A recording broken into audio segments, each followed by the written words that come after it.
नमस्ते सदावत्सले मातृभूमि। हम लोग बात करने जा रहे हैं, मथुरा में एक बड़ी घटना हो गई और योगी जी ने स्वयं संज्ञान लिया है। योगी जी ने स्वयं संज्ञान लिया है, अधिकारियों से बात की है और कठोर कार्रवाई का आश्वासन दिया है। आप सोचिए कि जिस घटना में योगी जी स्वयं संज्ञान लिए हों और संज्ञान लेकर वो अधिकारियों के टच में हो, वो घटना अपने आप में बता रही है कि कुछ बड़ा हुआ है। मैं उस घटना के बारे में पूरा बताऊं तो ईद का दिन, ईद के दिन लोगों का कहना ये है कि ईद पर ये तय किया गया था। ईद वाले दिन बाबा को मारा जाएगा, एक बाबा की हत्या कर दी गई, ईद वाले दिन हत्या की जाएगी, ऐसा पहले से तय था। पुलिस का कहना अपना वर्जन है, पुलिस का कहना है कि घना कोहरा था इसलिए वो एक्सीडेंट था रात में। लेकिन सवाल ये था कि सुबह 4 बजे 3:30 बजे बाबा बाइक से क्या करने जा रहे थे। बाबा बाइक से निकले थे तो क्यों निकले थे आखिर हाईवे पर, यह भी सवाल है कि अगर एक्सीडेंट भी होना था तो बाबा के निकलने का पीछे कारण क्या था। इन बाबा को फरसा वाले बाबा के रूप में जाना जाता है। फरसा वाले बाबा का मतलब वो फरसा जैसा एक हथियार रखते थे और उन्होंने भगवान श्री कृष्ण की भक्ति में भगवान की गौ बचाने का प्रण लिया था। कोई संकल्प लेता है हर व्यक्ति भगवान के शरण में जाकर, तो उन्होंने ये संकल्प लिया था कि वो गौ हत्या नहीं होने देंगे, वो गौ तस्करों के पीछे पड़ जाएंगे। ऐसा कहते हैं कि कोसी कला का क्षेत्र, जो लोग मथुरा जाते होंगे उनको मालूम होगा कि कोसी कला का जो क्षेत्र है वो बड़ा क्षेत्र है। कोसी कला के पास की ये घटना है और बाबा कोसी कला या उसको कोसी कला के किसी गांव में वो अपना आश्रम या मठ बनाकर रहते थे। बाबा का ओरिजिनल नाम चंद्रशेखर, और बाबा की ऑथेंटिसिटी इतनी थी कि पूरे मथुरा या अगल बगल के जिलों में अगर बाबा इशारा करते कि ये गौ तस्करी का ट्रक जा रहा है तो नौजवान उनके पीछे दौड़ते थे। बाबा लीड कर रहे थे और नौजवान गाय बचाने के लिए आगे आते थे। बड़ा लंबा संघर्ष, पिछले 10 से 15 साल से वो इस संघर्ष को कर रहे थे। सुबह 4 बजे के टाइम पर, घटना का समय बताया गया है कि 4 बजे के टाइम पर एक ट्रक बाबा और उनकी बाइक यानी कि उनको रूंधते हुए निकल गया, जिसमें बाबा की मृत्यु हो गई। बाबा के विषय में जो वहां गांव वालों का कहना है वो ये है कि बाबा को एक फोन आया था, किसी ने सूचना दी थी और बाबा को ये सूचना दी गई थी कि कोई गौ तस्कर यहां से निकल रहे हैं, गाय का ट्रक निकल रहा है जिसमें गाय भरी हुई है। अब ईद का दिन और गाय भरी हुई निकल रही हैं तो कुछ हजम नहीं होता कि वे लोग त्यौहार मनाएंगे या ये। लोगों का कहना है ये पहले से षड्यंत्र था, क्योंकि पुलिस ने एक बात कही, पुलिस ने ये कहा कि जिस ट्रक को, ये हमें दुर्घटना लगती है क्योंकि जिस ट्रक से बाबा को कुचला गया है या बाबा का एक्सीडेंट हुआ है उस ट्रक में परचून का सामान भरा हुआ था, खाने पीने की सामग्री भरी हुई थी, उसमें गौ थी ही नहीं। अब तर्क समझिए कि अगर बाबा किसी गाय से भरे हुए ट्रक का पीछा कर रहे थे और उनके पीछे से दूसरे ट्रक ने उनको एक्सीडेंट किया या उनके ऊपर चढ़ा दिया तो गाय का ट्रक कैसे मिल जाएगा। गौ तस्कर तो आगे था, उसी का तो बाबा पीछा कर रहे थे। अगर गौ तस्करों का पीछा बाबा कर रहे थे और पीछे से किसी दूसरे ट्रक ने मारा है तो निश्चित तौर से वो जो दूसरा ट्रक है वो कुछ भी भरा हो सकता है, उसके पीछे का बड़ा षड्यंत्र या बड़ा खेल हो सकता है। ये लोगों का कहना है कि वहां ये ईद के दिन को ध्यान में रखते हुए कि आज ईद है, ईद पर ये स्पेसिफिक घटना की जाएगी या बाबा को वध करने का, बाबा की हत्या करने का षड्यंत्र रचा गया था और इसके पीछे ये पहले आगे ट्रक जाना, उनको खबर आना, खबर के बाद बाबा मोटरसाइकिल से उस ट्रक का पीछा करना। अब सवाल ये भी पैदा हो रहा है कि बाबा अकेले क्यों पीछा कर रहे थे। सवाल ये भी पैदा हो रहा है कि पीछे वाला ट्रक क्या लिंक था। हालांकि लोगों ने वहां ऊधम मचा दिया, रोड जाम हो गई और कोसी कला के आसपास मेन रोड पर हाईवे जाम हो गया और लोगों ने कहा कि ये गौ तस्करों का ही काम है। एक मुस्लिम जो उन बाबा के विरोध में था और जिस पर लोगों को शक था उसकी गिरफ्तारी भी कर ली गई है। लोगों ने पकड़कर पुलिस को दिया और कहा इससे पूछताछ करो, ये पूरी बात बताएगा। हालांकि कहा यह जा रहा है कि 3 लोग ट्रक में और थे, वो 3 लोग कहाँ हैं, क्योंकि ट्रक में अगर ये व्यक्ति ट्रक का था और ये मुस्लिम था, पकड़ा गया है तो ये निश्चित तौर से संशय खड़ा करता है, निश्चित तौर से प्रश्न खड़ा करता है। इसलिए बाबा के विषय में, गौ तस्करी के मामले में बाबा के विषय में ये संशय होना स्वाभाविक है। सत्य तो इन्वेस्टिगेशन के बाद ही पता लगेगा, लेकिन जैसे ही पता लगा कि बाबा की हत्या हो गई है और वो गौ तस्करों को पकड़ रहे थे, तो तत्काल योगी जी ने स्वयं संज्ञान लेते हुए पुलिस प्रशासन को कहा है कि इस पर व्यक्तिगत रूप से मुझे सूचना दें और पूरे गैंग को पकड़िए, उनकी गिरफ्तारी करिए और पूरा जो इन्वेस्टिगेशन है वो पूरा कंप्लीट करके देखिए। अब आप समझो ये एक इत्तेफाक है, मतलब सौजन्य है, क्या है। मथुरा में ही दीनदयाल धाम में एक गौशाला बनी है जो विश्व की सबसे बड़ी गौशाला कही जाती है। पूजनीय सरसंघ चालक पूजनीय मोहन भागवत जी ने उसका उद्घाटन किया और कहते हैं कि वो सबसे आधुनिक गौशाला है।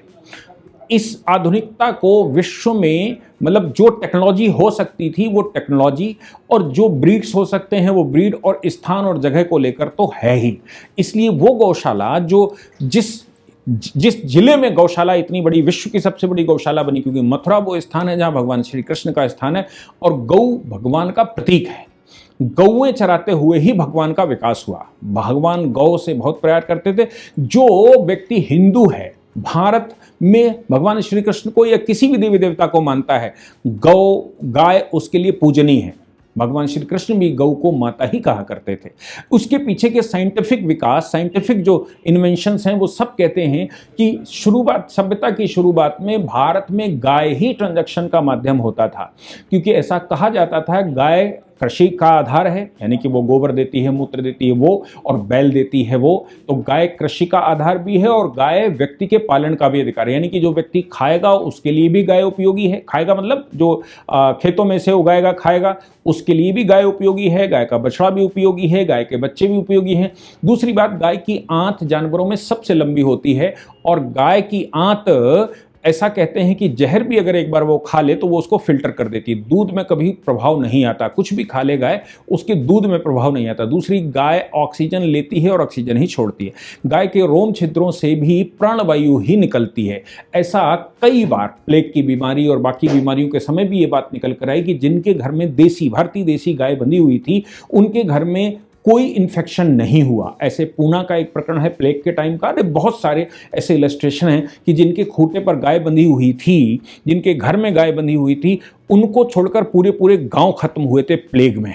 तो गाय की उपयोगिता, देसी गाय की उपयोगिता, इसको लेकर एक बार विवेकानंद जी से विदेश में किसी ने पूछा कि गाय का आप क्या महत्व रखते हैं, गाय कैसी है, दूध किसका अच्छा होता है?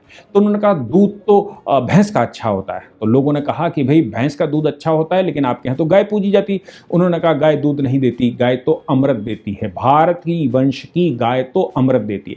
जिस देश में एक गाय को बचाने के लिए महाराजा दिलीप ने अपने पूरे शरीर का दान कर दिया हो, शेर के रूप में भगवान ने जब उनकी परीक्षा ली, तो परीक्षा लेते समय उन्होंने कहा कि शेर मेरे को खा लो, क्योंकि शेर ने कहा खाना मेरा धर्म है और गाय मेरा चारा है, मेरे भोजन को तुम कैसे ले सकते हो? उन्होंने कहा कि तुमको भोजन ही करना है तो मैं तुमको अपने शरीर को देता हूं, गाय को छोड़ दो।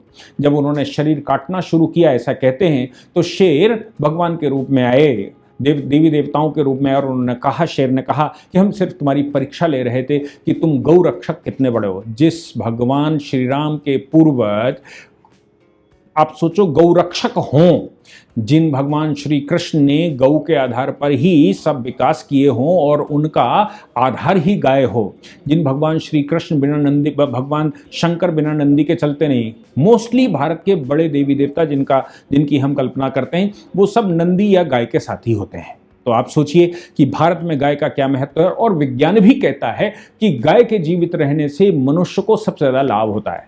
ऐसी परिस्थिति में सिर्फ रिलीजन के नाम पर, ऐसी परिस्थिति में धर्म के नाम पर, सिर्फ हिंदुओं को चिढ़ाने के नाम पर कि हिंदुओं को चिढ़ाना है, बस इतनी सी बात है। ऐसा कहते हैं कि अकबर को कन्विंस कर लिया था बीरबल ने। बीरबल एक ब्राह्मण था, बीरबल अकबर के साथ दरबार में था, तो बीरबल ने अकबर को कन्विंस कर लिया था गाय के विषय में और साइंटिफिकली प्रूफ कर लिया था। इसलिए अकबर ने भी गौ हत्या पर गौ वंश को प्रोटेक्ट करने की बात कही थी और गौ हत्या को रोक दिया था, ऐसा कहते हैं।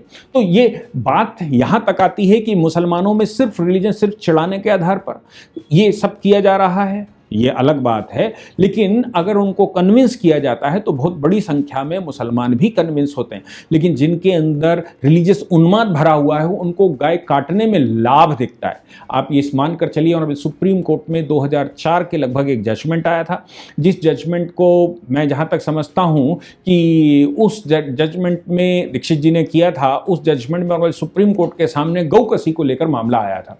सुप्रीम कोर्ट ने उस समय ये डिसाइड किया था, सुप्रीम कोर्ट में जब प्ली गई कि भाई गाय का क्या होगा, ये दूध देना बंद कर देती है तो हम लोग काट देते हैं, तो और वो गुजरात और महाराष्ट्र में गौ कसी को बैन कर दिया गया था। सुप्रीम कोर्ट में वो चैलेंज हुआ था। राजीव दीक्षित उस समय जीवित थे ऐसा कहते हैं, वो भी उसमें पार्टिसिपेट किए थे, उन्होंने ही पूरी घटना बताई। और वे सुप्रीम कोर्ट में ये सिद्ध हुआ था कि गाय दूध देना बंद कर देती है। उसके बाद उस समय गाय 50 लाख की है, 2003 और 4 में जब गाय दूध देना बंद कर देती, उसके बाद वो 50 लाख का गोबर, गौमूत्र, ऑक्सीजन और जो जो उसके मरने के बाद गाय को जमीन में गाड़ना, उसका कंपोस्ट बनाना, और वो कंपोस्ट उसके सींग से पेस्टिसाइड बनाना, ये सारा भी अगले 5 साल, उसके मरने के बाद भी 5 साल 5 एकड़ भूमि को वो सिंचित करता है, यानी कि उसको प्रोटेक्ट करता है। और जब वो जीवित है तब तो वो कर ही रही है। उसके जो बछड़े हैं, वो बैल हैं, वो खेतों में काम करते हैं उसके लिए, और वहीं खाते हैं, वहीं रहते हैं। ये सारी चीज़ें प्रूफ हुई थी, बाकायदा सुप्रीम कोर्ट का जजमेंट आया था। लेकिन कुछ लोगों को तो सिर्फ रिलीजियस बीमारी है और साइकेटिक हैं, साइकेटिक ही लोग ऐसा करते हैं। इसीलिए ये प्रकरण जो चंद्रशेखर या फरसा वाले बाबा वाला आया है, ये सिर्फ उन्माद का कारण है। कुछ विकृत मानसिकता के लोगों की सोच है, वो भी सिर्फ इस्लाम के नाम से या रिलीजन के नाम से, और ये बेवकूफ़ी भरे काम वो अक्सर करते हैं। कोई यही नहीं करते, पूरे विश्व में करते हैं। ईरान का हाल आप देख रहे हो, उसका कारण यही है। मैं समझता हूं कि योगी जी ने डायरेक्शन दिया है। पुलिस अभी तो कह रही है कि वो एक्सीडेंट है, प्राइमा फसा है, लेकिन कुछ निकल कर आएगा, जैसा कि गांव वाले या वहां के लोग कह रहे हैं। जय हिंद, जय भारत, वंदे मातरम।